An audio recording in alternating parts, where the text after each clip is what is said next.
প্রথম ভুলে গেছিলাম গো ভাই।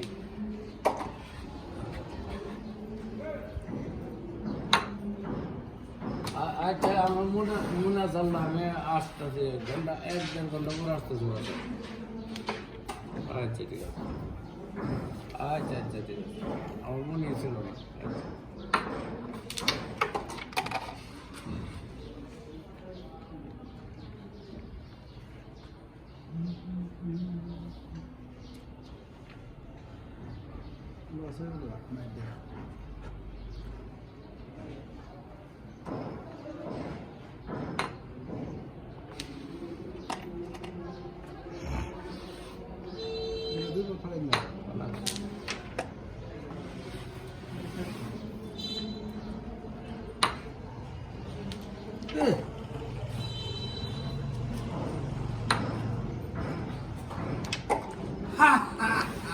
টাঙ্গাইলের সেরা খেলার আসলাম কাকা হিডে ক্লিয়ার দিয়ে দিল।